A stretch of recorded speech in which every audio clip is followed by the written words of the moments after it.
시편의 말씀. 우리 시편에는 총 몇 편의 시편이 있죠? 몇 개의 시편이 있습니까? 150개가 있습니다. 굉장히 많죠. 이 시들을 내용이나 형식으로 구분하면 사실 여러 가지로 이제 구분할 수 있습니다. 그래서 이 시편 안에는 찬양하는, 하나님을 찬양하는 찬양시도 있고, 감사하는 감사시도 있고, 또 탄식하는, 자신의 상황들이 너무 힘들고 어려워서 하나님께 탄식하는 그런 탄식시도 있습니다. 또 오실 메시아, 그러니까 그리스도, 예수 그리스도를 미리 예언하면서 메시아를 노래하는 메시아시도 있고요. 또 잠언이나 전도서 같이 지혜를 노래하는 지혜시도 있습니다. 그러니까 굉장히 많죠. 여러 가지 시들이 하나가 아니에요. 다 같은 시가 아니고 이렇게 형식이나 또 내용을 구분하면 여러 종류의 시들이 있습니다. 그 중에서 이 시편 6편, 우리가 방금 읽었던 이 시편 6편은 참회시라고 합니다. 참회시.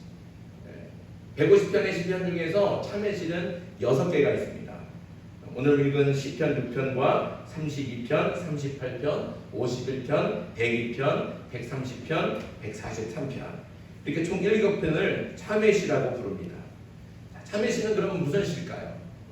말 그대로 자신의 죄를 하나님 앞에 자백하고 회개하는 시. 그래서 하나님께 자비와 용서를 구하는 시가 바로 참회시입니다. 오늘 본문은 시편에 나오는 첫 번째 참회시이죠. 자, 오늘 다윗은 어떻게 하나님 앞에 죄를 고백하고 회개를 구하는지 또 용서를 구하는지 한번 말씀을 통해 함께 은혜를 나누기를 소원합니다.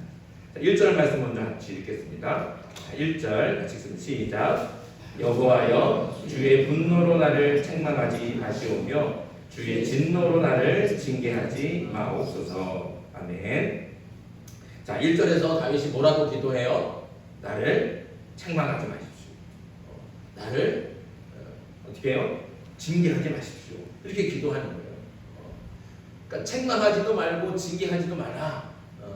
이렇게 얘기하는 것은 왜 이렇게 기도할까요? 우리가 언뜻 들으면 다윗은 지금 죄가 없어요.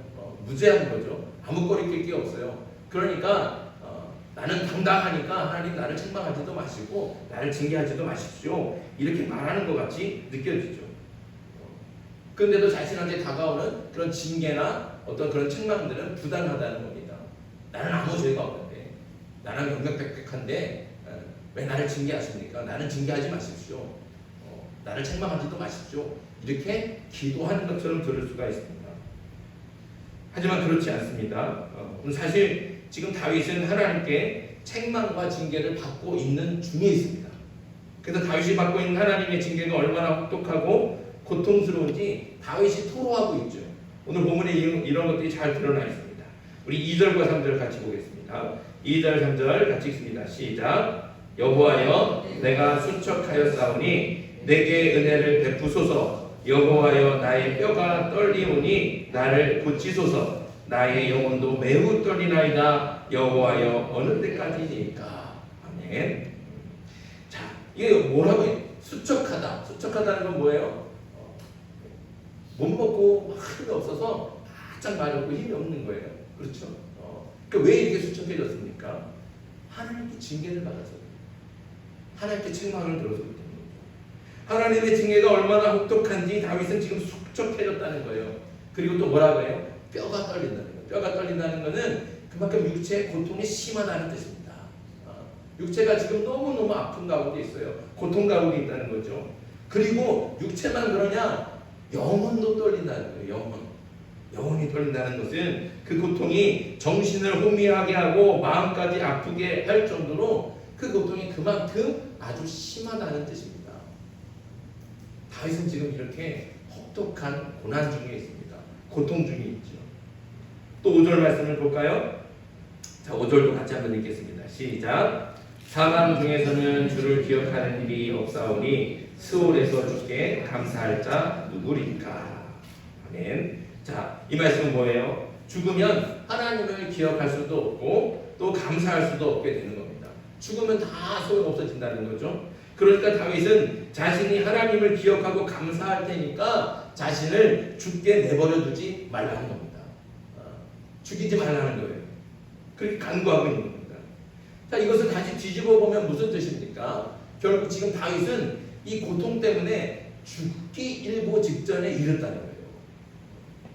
곧 있으면 죽을 것 같은 그런 아주 심각한 고통 중에 있다는 겁니다. 이제 금방이라도 죽을 것 같으니까 제발 죽기 전에 자비를 베풀어서 용서해 달라고 다윗이 그렇게 하나님 앞에 간절하게 호소하고 있는 겁니다. 이렇게 다윗은 이미 자신의 죄로 인해서 하나님께 혹독한 징계를 받고 깊은 고통 중에 있습니다. 그러니까 다윗이 1절에서 자신을 책망하지도 말고 징계하지도 말아달라고 기도하는 것은 자신의 결백을 주장하면서 책망과 징계가 하나님께서 내리시는 그 책망과 징계가 부당하다는 것을 주장하는 것이 절대로 아닙니다. 오히려 반대죠. 그는 자신의 죄를 인정하고 그 죄에 대한 벌로서 하나님께 책망과 징계를 달게 받고 있는 중입니다. 그러니까 다윗도 스스로 자신이 받는 징계, 그리고 자신이 당하고 있는 이 고난, 이 고통이 당연하다는 것을 인정하고 있는 거예요. 그러면 1절의 의미는 무슨 뜻입니까? 책망과 징계가 당연한 줄 알면서도 무슨 뜻으로 책망하지 말고 징계하지 말아달라고 하나님 앞에 호소하고 있는 걸까요? 자, 1절의 진짜 의미는 책망과 징계는 하시되 대신 그 책망이 하나님의 분노에서 나오는 책망은 되지 않게 해달라는 거예요. 책망은 하시지만 하나님 그 책망을 진노로 하지는 마십시오. 이렇게 기도하는 거죠. 징계도 마찬가지예요. 징계가 하나님의 진노에서 나오는 징계는 되지 않게 해달라고 하는 거예요. 징계를 내가 받겠지만 하나님 내가 죄를 지은 죄가 많으니까 크니까 내가 징계를 받기는 하겠지만 하나님 그 징계가 하나님의 진노에서 나오는 징계는 되지 않게 해주십시오. 이렇게 기도하고 있다는 것이죠. 왜 이렇게 기도할까? 그것은 만약에 하나님께서 하나님의 분노로 책망하시고 하나님의 진노하심으로 징계하신다면 그 책망과 징계를 받는 사람에게는 더 이상 어떤 소망도 있지 않기 때문에 그렇습니다. 왜냐하면 하나님의 진노와 하나님의 분노하심은 너무너무 무서워요. 예레미야서 7장 20절에 이렇게 말씀합니다. 그러므로 주 여호와께서 이와 같이 말씀하시니라. 보라, 나의 진노와 분노를 이곳과 사람과 짐승과 들나무와 땅의 소산에 부으리니 불같이 살라지고 꺼지지 아니하리라 하시니라. 아멘. 하나님의 분노하심과 하나님의 진노하심이 이 땅 가운데 임하면 그 분노와 진노를 끌 자가 없다는 거예요. 하나님이 분노하시면 그 분노를 잠잠케 할 사람이 없고 하나님께서 진노하시면 그 진노를 막을 방법이 없다는 겁니다. 이렇게 하나님의 분노와 진노하심이 얼마나 무서운지 아는 그 다윗은 제발 그 분노와 진노만은 거두어 달라고 호소하고 간절하게 기도하고 있는 겁니다. 그러니까 다윗이 이렇게 하나님께 기도하는 것은 책망과 징계를 멈춰달라는 기도가 아니라 자신의 그 잘못으로 벌을 달게 받고 있으니 하나님의 분노와 진노만은 그만 풀어주십시오. 이렇게 기도하고 있다는 것입니다. 하나님께서 내리시는 그 책망, 하나님께서 내리시는 그 징계는 내가 달게 받겠습니다. 그러나 이 징계로 인해서, 이 책망으로 인해서 하나님의 분노가 내게 쏟아지지는 않게 해주십시오. 하나님의 진노하심이 내게 쏟아지지는 않게 해주십시오. 하나님의 분노와 진노면 나는 망하고 없을 겁니다. 그러니 하나님의 진노와 분노는 제발 거두어 주십시오. 이게 다윗의 진짜 기도입니다. 오늘 말씀을 통해서 깨닫는 것은 하나님의 징계는 그 누구도 피할 수 없다는 겁니다. 다윗은 누굽니까? 그 누구보다 하나님의 말씀에 순종하고 하나님께 충성을 다한 사람이고 다윗만한 사람이 어디에 있습니까? 하나님에 대한 신실한 믿음이 그 누구보다 확실한 사람이 다윗입니다. 얼마나 하나님께 신실한지, 얼마나 충성을 다하는지 성경은 그에 대해서, 다윗에 대해서 뭐라고 설명합니까? 하나님 마음에 합한 사람이라고 하세요. 하나님 마음에 합한 사람, 하나님이 흡족해 하시고 하나님의 마음과 다윗이 하나 되는 사람, 그런 사람이 바로 다윗이에요. 하지만 다윗이 아무리 하나님 마음에 합한 사람이라고 해도 하나님께서는 그의 죄를 그냥 모른 척하거나 없었던 일처럼 봐주지는 않으신다는 겁니다. 그래서 하나님 마음에 합하다고 칭찬받던 다윗도 죄를 지으면 하나님께 징계를 받는 거예요. 아무리 하나님께서 아끼시고 이는 내 마음에 합한 사람이다 이렇게 인정하시고 칭찬하셔도 다윗이 죄를 지으면 내가 널 좋아하니까 그래, 내가 눈 감아줄게 이렇게 하지 않는다는 거예요. 하나님께서는 그렇게 하지 않는다는 거예요. 죄 앞에서도 누구에게나 다 똑같다는 거죠. 하나님께서 아무리 다윗을 아끼시고 사랑하시고 칭찬하시고 그런 내 마음에 합한 사람이다 말하셔도 다윗도 죄를 지습니다. 그 죄를 지으면 하나님께서는 엄하게 반드시 징계하신다는 거죠. 하나님의 징계를 그 누구도 피할 수 없는 겁니다. 다윗에게 그러신 것처럼 아무리 하나님께서 택하신 백성이라도 죄를 범하면 의로우신 하나님께서 반드시 그 죄를 물으시고 징계하신다는 것을 우리는 반드시 잊지 말아야 됩니다. 하나님의 징계를 피할 수 있는 자는 한 사람도 없습니다. 그러니까 우리가 하나님 앞에서 징계를 받는다는 것을 꼭 기억해요. 그러니까 죄를 지으면 안 된다는 거죠. 하나님의 징계는 피할 수 있는 게 아닙니다. 그러니까 우리가 하나님 앞에 정말로 부끄러움 없이 나아가려면 그 어떤 죄도 우리 가운데 있어서는 안 됩니다.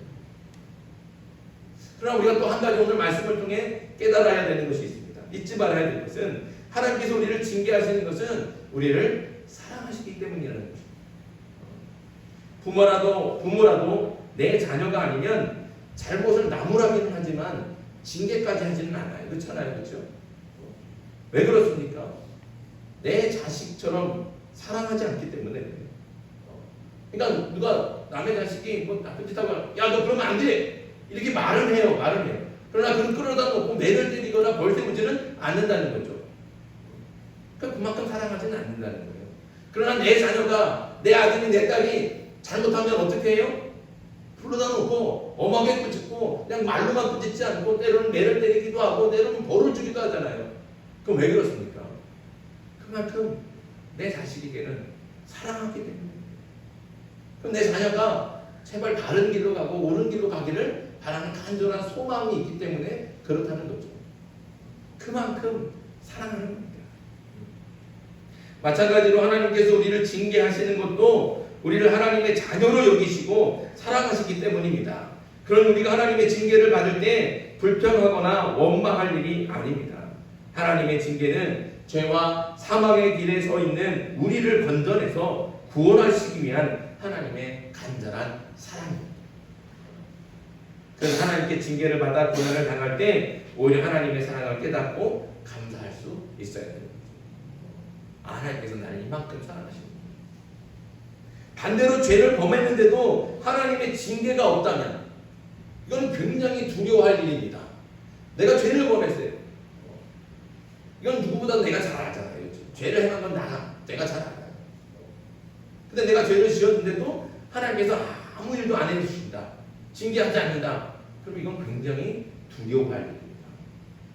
아무 징계를 받지 않는다고 좋아할 일이 아니라는 것이죠. 내가 죄를 지었는데 누굴 한번 속였는데 아무 일도 안 일어나. 감사하다. 이렇게 할 일이 아니라는 거죠. 이건 두려운 일입니다. 징계를 받지 않았다고 아무도 모를 것이라고 하나님도 모르실 것이라고 착각하지 마십시오. 사람은 몰라도 하나님은 모든 것을 알고 계십니다. 또 하나님은 그 누구도 속일 수가 없어요. 그런데도 하나님께서 징계하지 않는다. 그건 무슨 뜻이겠습니까? 그건 하나님께서 너는 내 자녀가 아니다 라고 선언하시는 거랑 마찬가지. 하나님의 징계가 없다면 그건 이미 하나님의 자녀가 아니라는 증거입니다. 잘못했는데도 징계가 없다면 그 사람은 이미 사단의 자식으로 하나님께서 분노와 진노의 달을 살피셔서 심판하시기를 기다리시는 거예요.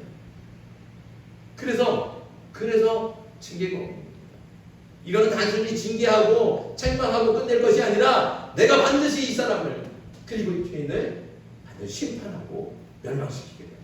왜요? 그거는 하나님의 자녀가 아니에요. 더 이상 하나님의 자녀가 아니고 사단의 자식으로 보신다는 거죠. 그러니까 죄를 지었는데도 분명히 잘못했는데도 아무 징계가 없고 아무 책망이 없고 내 주변에 아무 고난도 없고 아무 시련도 없고 아무 일도 일어나지 않는다. 이거 내가 형통하지 그렇게 생각할 일이 절대로 아닙니다. 하나님께서 이미 어떻게 해요? 내 자식이 아니다, 내 자식이 아니다라고 선언하는 것과 같다는 거예요. 그러니 두려워할 일입니다. 그러니까 반대로 하나님께 징계를 받는다면 그건 하나님의 사랑입니다. 내가 아직 하나님의 자녀구나. 내가 이렇게 큰 죄를 지었는데도 그래도 하나님께서 나를 자녀 삼아주시는구나, 자녀로 인정해 주시는구나. 이 은혜를 기억해야 돼요. 이 사랑을 깨달아야 돼요. 그래서 징계를 통해 우리가 고난을 당하고 말할 수 없는 고통과 아픔 가운데 있을지라도 그 고난을 통해서 우리는 하나님의 은혜를 경험하고 하나님의 사랑을 깨달아 알 수 있는 겁니다.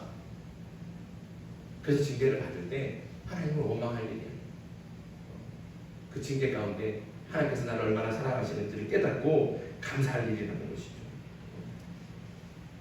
아버지의 재산을 강탈하듯이 그렇게 아버지의 재산을 가지고 집을 나간 탕자가 있잖아요. 그 아들은 정말 다 잃어버리고 가져갔던 재산 다 잃어버리고 말할 수 없는 고난과 시련과 수고를 당했습니다. 그때서야 아버지의 뜻을 알았어요. 자신의 잘못도 깨달았습니다. 모든 재산을 다 탕진하고 거짓골로 돌아와 아버지 앞에 엎드린 아들은 정말로 진심으로 회개의 눈물을 흘렸습니다. 그때 아버지는 아들에게 어떻게 하셨습니까? 새 옷을 입히고 손에 가라치를 끼워주고 살찐 송아지를 잡아서 잔치를 베풀어 주지 않았습니다. 이게 하나님의 마음이라는 거예요. 하나님께서는 죄를 깨닫고 돌아오게 하시려고 고난과 시련이라는 징계를 주십니다. 하나님의 징계가 비록 견디기 힘들 정도로 괴로운 고난과 시련이지만 죄를 깨닫고 하나님께로 돌아와 회개한다면 이전보다 더 큰 은혜와 축복으로 우리를 하나님께 인도해 주실 줄 믿습니다. 하나님은 그 통로 가운데 있는 거예요. 고난과 시련이라는 것, 그 하나님의 징계라는 것은 우리를 멸망의 길로 인도하시는 게 아니에요. 오히려 구원의 길로 인도하시고 생명의 길로 인도하시고 하나님께서 예비하고 계시는 놀라운 축복과 은혜로 기다리고 계시는 거예요. 그 통로가 바로 그 징계의 길이고 고난과 시련의 길이라는 거죠. 그 길을 어떻게 가겠습니까? 그 길을 통해서 죄를 깨닫고 하나님의 은혜를 깨닫고 하나님의 사랑을 경험하는 거예요. 그리고 내 죄를 고백하며 하나님 앞에 진실하게 참여하며 또 회개할 때 하나님께서는 우리를 용서하시 주실 뿐만 아니라 이전보다 더 큰 영광과 축복으로 우리를 그렇게 채워주실 줄 믿습니다. 그러니 우리가 고난을 당하고 또 시련을 당할 때 그 고난과 시련만 바라보면서 왜 나한테 이런 고난을, 왜 나한테 이런 시련을, 하나님을 원망하고 세상을 비관하고 자신을 자책하는 거죠. 오히려 그 고난과 시련을 통해 하나님의 사랑과 은혜를 경험하고 깨닫는 저와 여러분들 되기를 간절히 소망합니다. 그러니 이 징계를 받을 때 그 징계가 혹독하고 견디기 힘들다고 너무 실망하거나 낙담하지 않기를 바랍니다. 누구라도 또 언제라도 죄를 지을 수 있습니다. 우리는 그만큼 연약하니까요. 또 지금도 죄를 짓고 있지 않습니까? 하지만 하나님께서는 죄인된 우리를 그 누구보다 사랑하십니다. 그래서 죄와 사망의 길에서 돌이켜 하나님께로 돌아오게 하시려고 우리를 징계하시는 겁니다. 죄를 깨닫게 하시는 하나님의 징계를 통해서 하나님의 사랑과 은혜를 더 깊이 경험하고 더 성숙한 신앙인으로 자라갈 수 있는 저와 여러분들에게 간절히 소망합니다. 다시 말씀드립니다. 하나님의 징계는 하나님의 사랑과 은혜의 또 다른 표현입니다. 그 징계를 통해 고난을 받고 시련을 당할 때 그 고난과 시련 때문에 당장 보이는 그것 때문에 실망하고 좌절하고 하나님을 원망하고 그래서 하나님에게서 떠나가지 마시고 이것이 바로 나를 하나님께서 사랑하시는구나. 그 증거로 삼아서 더 가까이 하나님께 가고 나의 잘못된 죄를 다 깨닫고 회복하며 자복하며 하나님께 진심으로 회개하고 돌이켜서 하나님의 사랑으로 하나님께서 예비하신 축복 가운데를 누리는 저와 여러분들에게 주님의 이름으로 축복합니다. 우리 에바다 찬양 한 장 하겠습니다. 우리 찬양 131장 131장입니다.